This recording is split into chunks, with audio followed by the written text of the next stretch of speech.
Time to answer some questions. First question we're going to take today. I've been a little more organized with my effort to look at the questions, think about the questions. Not that it's going to be any better, but at least I'm trying. Part of it, too, goes along with this whole new, if you haven't noticed, this graphics package we're using. So when I change from one topic to another, boom, it's on the screen. I answer a question, boom, there it is. So let's start with this one. This comes from Hurricane Dave. How does payment work with the NFL Sunday Ticket class action lawsuit? If only a small number of people file to receive payment, do they get bigger slices of the pie, or does that not matter? Now, look, I haven't practiced law in 15 years, and I didn't handle many class actions, but there will be provisions for what happens with the residual money based upon those who ultimately can't or don't or won't claim it. However, this isn't a class action where you have to affirmatively opt in. You're in. If you meet the definition of what the class is, and we've posted the link to the website a few times that explains the Sunday Ticket class action. If you meet the criteria and you didn't opt out, you are in. And I know some people have said, well, how are they going to know that I bought it? I'm assuming in this day and age, it isn't all that difficult for DirecTV to go back and look through its records and find the people that bought DirecTV and what they paid for it.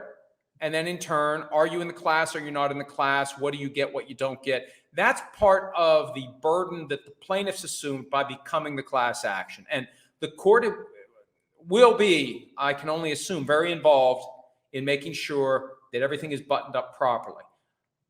Now, that said, look, you could have checks sent out and last known address, and it gets sent back, and you could have money that's never claimed. I don't know how that's all going to work. But, the bottom line is, if you had Sunday Ticket from 2011 through 2022, if you were a member of the class for the entire class period, 12 seasons, if this $4.7 billion verdict stands and becomes a $14.1 billion judgment, and then you throw on top of it pre-judgment interest, post-judgment interest, attorney's fees, et cetera, and then they carve it all up, you're going to get a decent check. It's not going to be anything to laugh at. You're going to end up with you're going to get a check. You're going to open it up and you're going to say, hey, oh, man, looks like Christmas is paid for this year, folks. So it's still a long way off. And today is the day. And it will have probably already happened by the time you see this video. But this is the day where they go back to court and the NFL tries to convince Judge Philip Gutierrez to throw out the whole case, to reduce the verdict to $1 or $0, or to have a new trial. There's also, the NFL is throwing everything they can at this.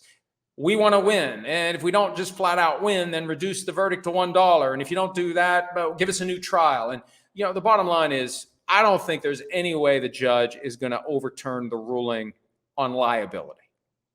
I think there's more than enough, based on what I've seen in 2,000 pages, and yes, I'm up to 2,000, of the Sunday Ticket trial transcript. There's more than enough evidence to support a jury verdict on the fact that the NFL violated the antitrust laws.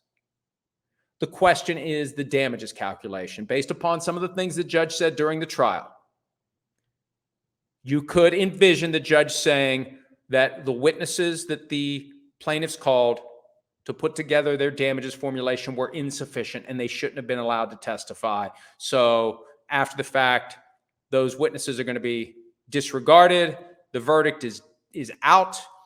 And I don't think you just flush the whole case.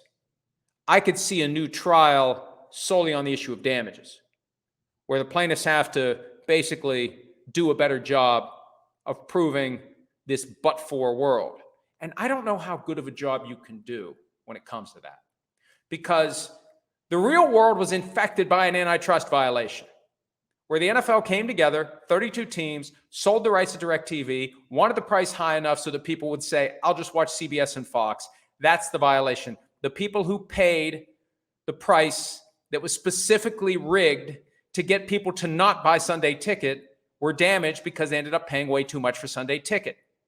That's the violation. That's the real world. So how do you ever construct an alternate universe that reliably predicts what you, if you had Sunday Ticket, would have paid. How do you ever do it? Especially because no matter what the plaintiffs do, the NFL is going to find fault with it. Oh, no, you can't do it that way. Well, how about this way? No, you can't do it that way. Well, what about that? No, that would never work. It's chaos.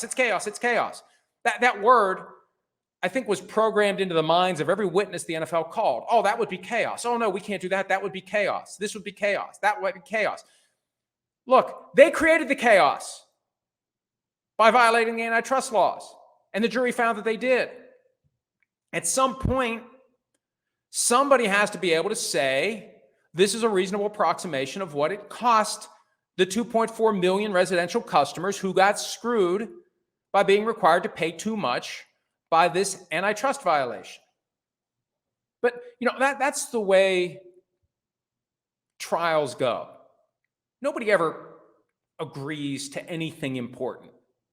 They're going to fight on every important issue. And I guarantee you, if there's another new trial, whatever the plaintiffs put on by way of damages, the NFL is going to fight and fight and fight. The NFL didn't even put in their own. They didn't try to argue to the jury. And it's not easy because it shows that maybe you agree that you violated the antitrust laws, but still at some point you got to understand, we got to try to thread this needle, because if this thing goes sideways, we're at the mercy of whatever the jury decides to do. So we better at least, instead of just trying to say that the plaintiff's damages evidence is crap, we need to put on our own. And we need to say, hey, look, we firmly believe we didn't violate the antitrust laws, but this is what we think the world would look like if we had complied. This is the reasonable approximation. And again, they made the strategic decision not to do it. And I think part of it is they can't even entertain the possibility that they were wrong. And I still think, more than a month after getting whacked for a $4.7 billion verdict, they still won't concede they were wrong. And they won't even ponder a different reality where they don't have Sunday Ticket as the complementary package to the in-market CBS and Fox games. But, I keep thinking about different ways they could do it. And there's some exciting possibilities that could allow all of us to watch every game without having to give YouTube TV or anyone else an extra $400 or whatever the thing costs. So today's the day that they go to court. Highly unlikely the judge is going to issue any rulings from the bench, but he could. And there's two other issues that I noticed today in Sports Business Journal, and I think it's important. One, the judge has final say on the appeal bond. And if we're talking about $14.1 billion, and definitely it's going to be appealed, there's a certain amount of money that the NFL has to come up with, and that's not going to be an insignificant amount of money. There was an appeal bond issue in a different context earlier this year that was a sliver of $14.1 billion, and that created a lot of angst and concern. So that's part of it. And also something the judge could do, and he wouldn't do it today, but the judge could issue an order telling the league to stop it with Sunday Ticket.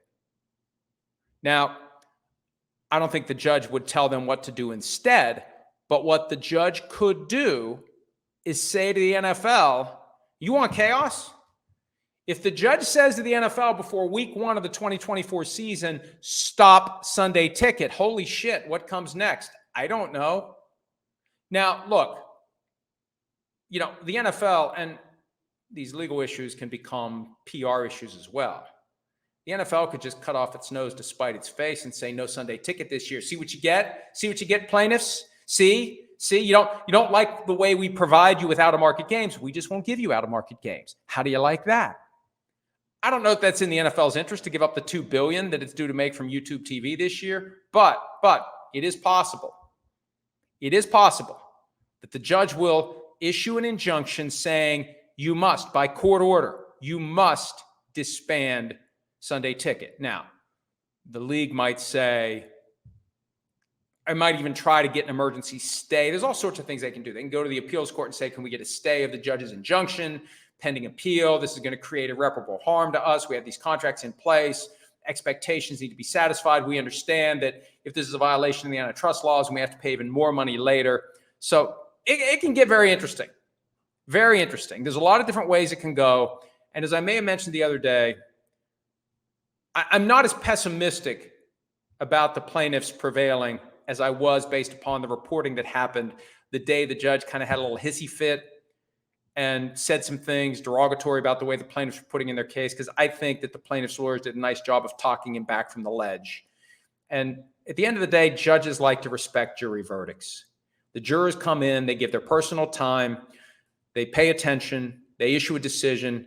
Most judges want to respect the verdict of a jury, and they feel like they need to respect the verdict of a jury. And the jury here spoke as loudly as any jury has ever spoken in any civil action that has ever been filed against any American sports league. Next question. Brandon McKinney. This one made me laugh a little bit. If you had the glorious opportunity to time travel, would you continue practicing law for all those years, or would you have jumped ahead and sought out an NFL gig sooner? Look, hey, Brandon, I didn't have any plans. So if I would change any of the facts and if I would rip a little hole in the space-time continuum, this probably wouldn't have happened at all. You know, that's the thing about what you want to do and what happens. You can go into your life saying, these are my goals. And while pursuing the things that you want to do, other stuff happens. And you may want to climb this mountain, and you keep climbing and pushing and working and striving, and you wake up one day and you're on a different mountain. Like, how'd that happen? So I think it worked out just fine. And I think everything that I learned while going to law school and practicing law and grinding and working, and I think that helped me get to where I feel comfortable. Now, I remember when I first started covering the NFL, it's like, how can I do this without journalism training, without a degree in journalism, without any experience in journalism? How can I do this? And after a while, it's like, how would I have ever done this without a law degree? There were so many issues that I would have been like, what the hell does that mean? So I wouldn't change a thing. I would not change a thing, because I think if you change a thing, there's a chance that you wake up and the thing that ultimately happened didn't. And you're left to wonder what the hell. So, but it's interesting to think about it, because I mean, I didn't even start PFT. I didn't flip the switch until 2001. I was 36 by then. And then I did both for a while. And you get to a point where you got to pick a horse. You know, this is one of the reasons why I think that full-time officials would be so much better than part-time officials. You get to a point where you realize, no matter how hard I work, I'm still diluting my focus between these two things. You know, when the hobby gets bigger and bigger and it's two full-time jobs. It's one thing to have a hobby. I mean, my hobby now, I like to write on the side, but it's not like a full-time job. When you have two things that are full-time jobs, you get to a point where it's like, I got to pick a lane here.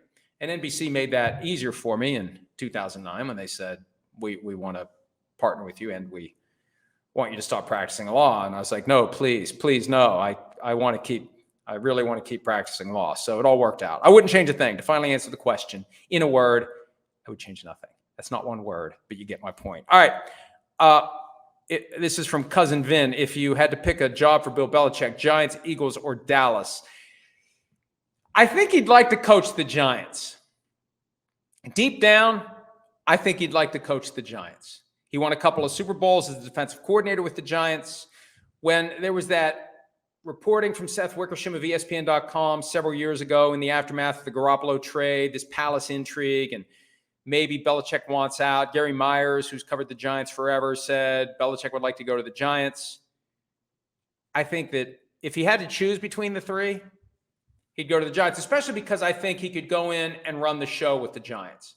Because if they stink this year and they think they could get Bill Belichick, and they know if they don't make a play for him, they may have to deal with him in the division, blow everything out. Sorry, Brian Daboll and Joe Shane, but this is how it could go. They know this. It's a big boy league. They know there's a chance that ownership is going to decide to make big changes based upon what happens in any given season. blow everybody out and bring in Belichick.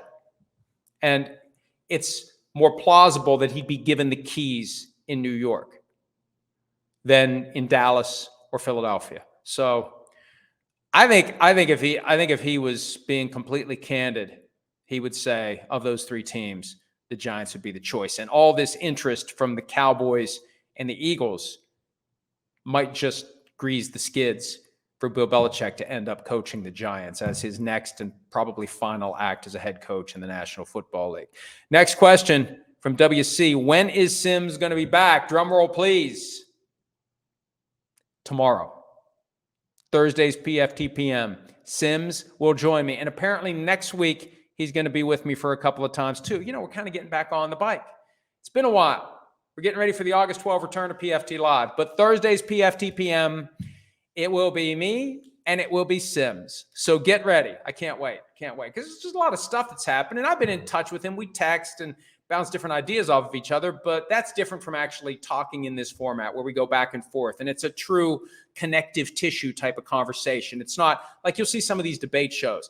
It's a monologue and a monologue and no dialogue.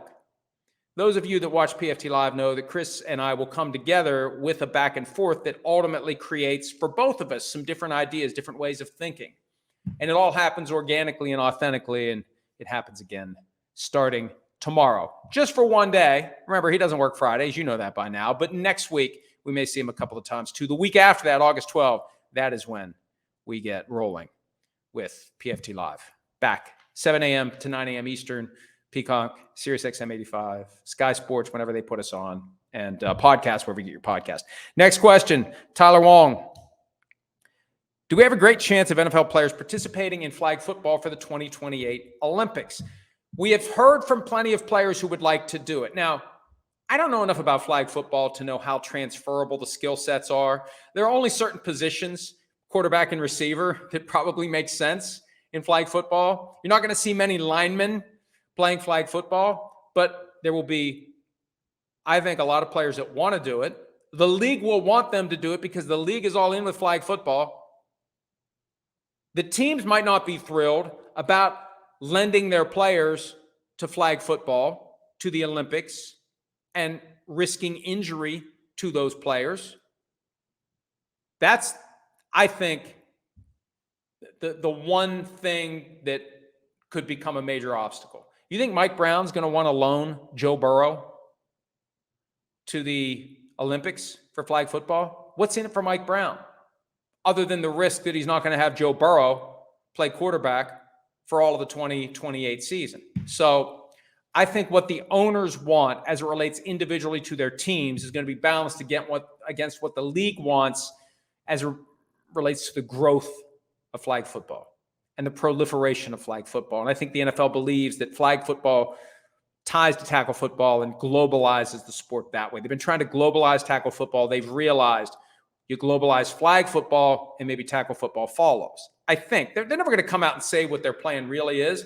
I think at some level, they're all in with flag football in the event that we get to the point where people do say there's no safe way to play football. We're just done playing football. Well, okay, here, flag football is ready to go. I mean, there's a lot of different motivations, and maybe that's the answer. For a lot of reasons, the NFL is behind flag football because it can augment tackle football. It makes it easier to globalize the sport, and a fallback is in place in the event that tackle football ever goes the way of the dodo bird. The only downside is, and I've had people in the league express this concern, if you start pushing players from tackle to flag, it becomes a self-fulfilling prophecy. And the next thing you know, you don't have enough highly skilled tackle football players. Flag football becomes more compelling, more interesting. We get used to it because it's been forced down our throats. I mean, right now, I don't care to watch flag football. If everywhere I look, there's flag football, at some point I'm going to give it a chance and maybe it takes root. And I say, okay, I kind of like flag football now. I still don't believe a broad, mainstream, widespread audience is going to accept it, even as an Olympic event. Because look at all these Olympic events that we get caught up in for 2 weeks every 4 years. The rest of the time, we don't care. I mean, a mainstream audience for 3 years and 50 weeks doesn't care about gymnastics, doesn't care about track and field, doesn't care about swimming. Mainstream, broad audience, but it all comes together for the Olympics. And I think flag football may be the same way. Flag football, yes, for those 2 weeks every 4 years. The rest of the time, well, we don't really care. We'll see. We'll see. It's a long-term play. I think it's part of the NFL's long-term play to globalize the entire sport. Trevor Van Stratton, can you explain to me, like I'm 5, why people worship at the altar of Sean Payton but never miss a chance to clown on Mike McCarthy when McCarthy clearly has the better coaching resume? Well, look, let me try it this way. For years, Mike McCarthy had the benefit of one of the all-time great quarterback talents in football history. For years. And what does he have to show for it? In contrast, Sean Payton hitched his wagon to a guy who's about 6 feet tall, isn't a naturally skilled thrower of the football, but willed himself to become one of the all-time greats. The performance for Drew Brees is undeniable. But I think a lot of that was Payton helping Brees reach a higher level of performance than his physical traits would have ever suggested. With Rodgers, it feels like he's underachieved. Brees overachieves, Rodgers underachieves. Payton helped Brees overachieve, McCarthy responsible for Rodgers underachieving. I think a 5-year-old would maybe understand that. If I can understand it, a 5-year-old can understand it. Niners NE, how long can a player hold out before they have to come back to get credit for the season? Well, look, for all players, if you don't show up, if you don't report, it used to be you had until 30 days before the first regular season game if you held out to get credit for a year of service toward becoming a free agent. We will rarely see guys who have yet to get their 4 years of credit for free agency hold out. It can still happen, but it won't happen as often as it used to. Setting that aside, the necessity to show up while you're under contract to get a year's credit toward free agency.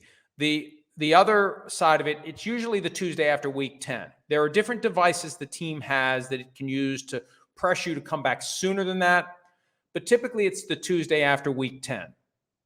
If you don't show up by then, everything kicks to the next year.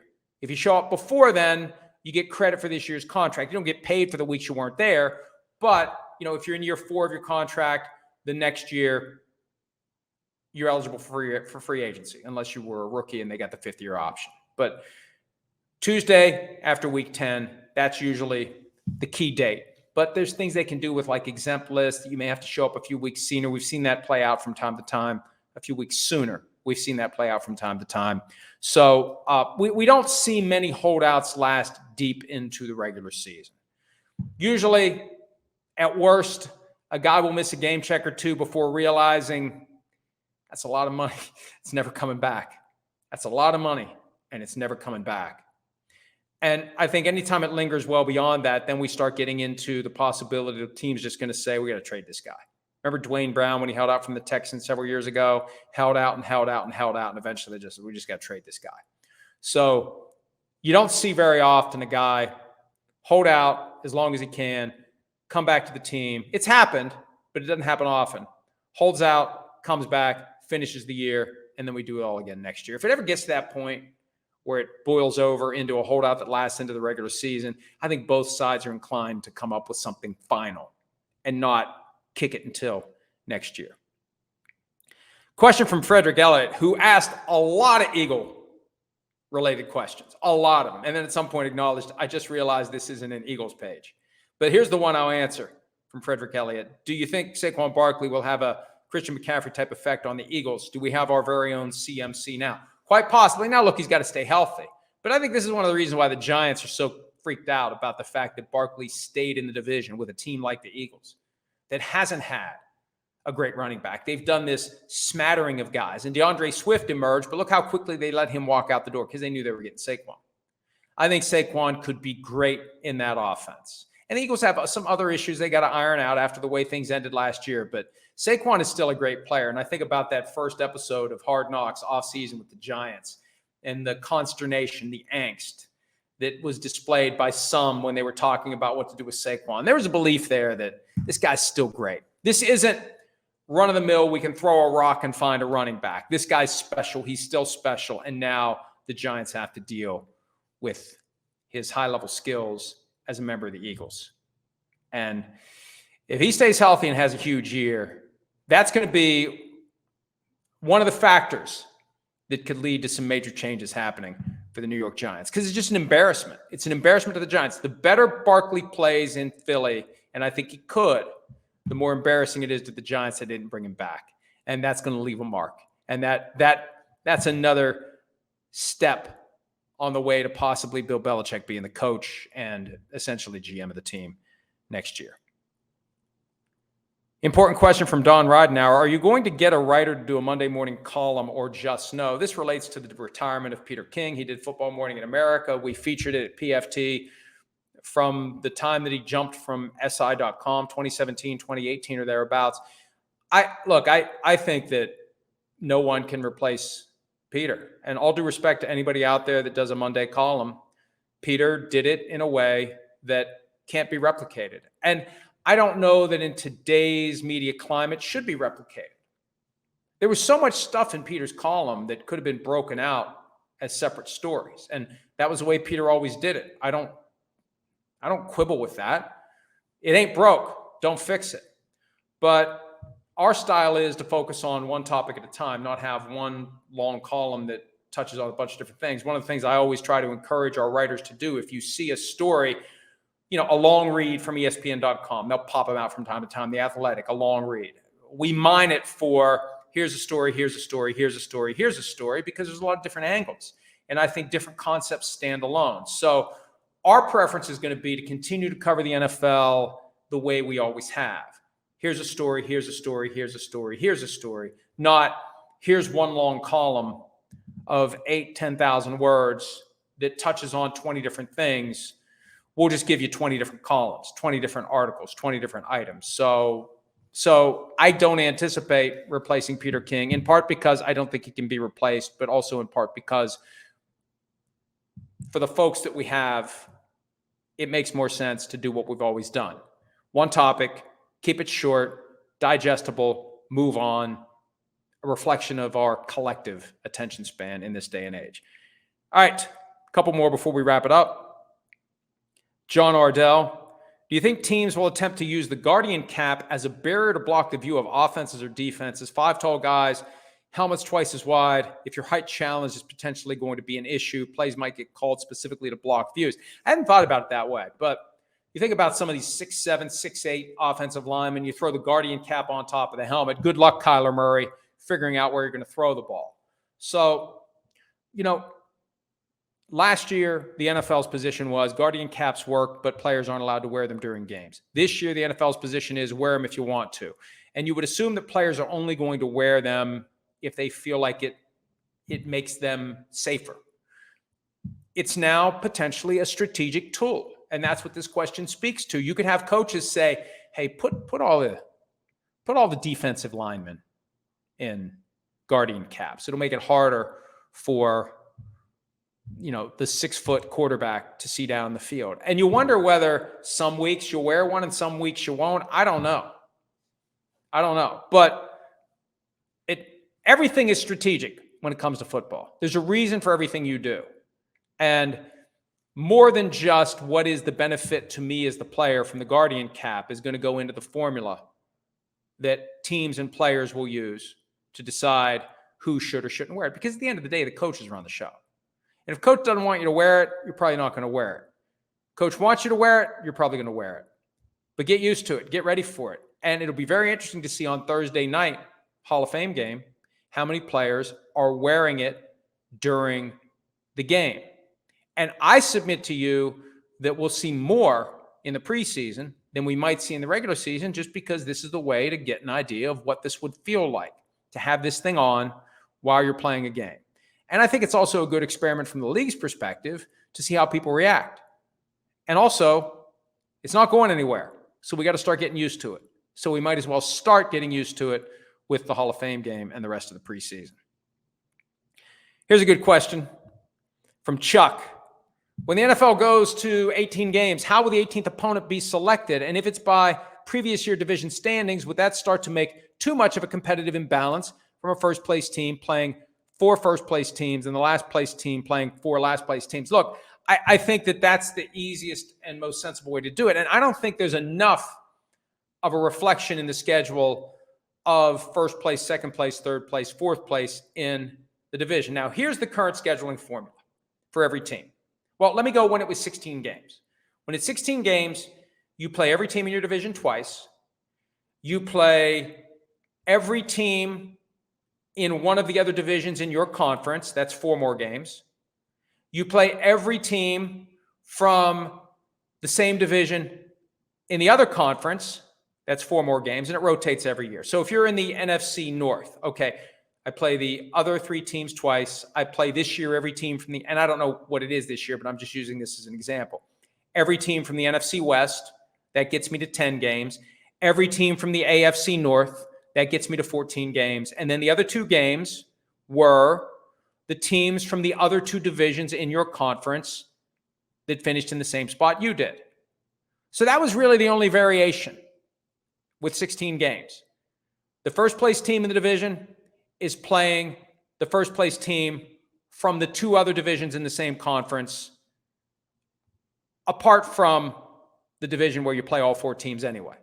Second place team plays the 2 second place teams, third place, the 2 third place teams, fourth place, the 2 fourth place teams. Add the 17th game, and what they did was, on a rotational basis, one of the divisions from the other conference, you pick one, the formula picks one, first place plays first place, second place plays second place, et cetera, et cetera. And that's why Aaron Rodgers almost went back to Lambeau Field this year, but the Jets and the Packers didn't finish in the same spot. It's Jets and the Vikings, both in third place, I believe, in their respective divisions. And it's Jets at Vikings, which also happens to be in England.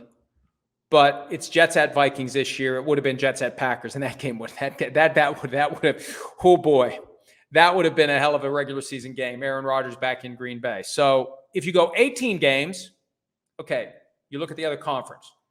You got one division where you play all 4 teams. You got 3 divisions left. You have one division where, on a rotational basis, you're playing the team that finished where you did. So you just pick another division. So it's another interconference game. You end up with 6 interconference games out of 18. 12 in your conference, 6 in the other conference. All 4 from one division and 2 other teams based upon the finish. And yeah, so now we have 4 games out of 18 where who you play is driven by where you finished in the division the prior year. 4 games. The NFL is going to want that because that just contributes to this opportunity for bad teams to get better and good teams to get dragged down by the success last year, because that's what the NFL ultimately wants. That's one thing that is abundantly clear from the Sunday Ticket trial transcript. They want everybody to be packed together. They want every game to be close. They want every game to be exciting. They know viewership is higher when the games are close, and interest is higher when the teams are close.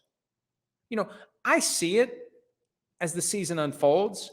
When teams begin to drop out of contention, the stories relating to that team get far less traffic than they used to get. The league wants everyone to be clustered together as long as possible, and they want the playoff berths, the bye weeks. They want everything to come down to the last week of the regular season.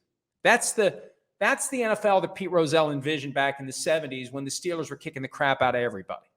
And we had, a small handful of great teams that were running roughshod over everyone else. Pete Rozelle didn't want that. The NFL's vision is close games, exciting seasons, keep them all packed together. And this formula for the 18th game, just pick another division from the other conference. And if you finish first, you play that champion. It makes for other great games that can be offered up too. I think that's the no-brainer. And then if they would go to 19 games, when they go to 19 games, boom, there's still one division left in the other conference. So if you finish in first place in your division, you are guaranteed, if we get to 19, to play every other team that finished in first place in their division the next year. Or I should say, when we get to 19. All right, let's get this wrapped up. I had one more question. You know what? It's simple, so I'll answer it. This is from Hafe PFT. Do teams that trade their players instead of releasing them have to still pay the guaranteed money. For example, the Goff trade was to save cap from his contract, but the Rams were still dealt $22 million in dead cap. Love the show all the way from Saudi Arabia. So I wanted to get that one in. We appreciate anybody who's beyond the borders of the United States who engages with our content. Hello, Saudi Arabia. Here's the question. And maybe it's somebody in Saudi Arabia who's like trying to figure this all out before they come in and try to buy the whole league. Who knows? But if there's guaranteed money left on a contract, that goes to the new team. The dead cap charge relates to the money that's already been paid to the player by way of signing bonus and other payments that get spread over multiple years. That's what hits your cap. You don't pay another penny to the player once you trade him. The new team takes on that obligation.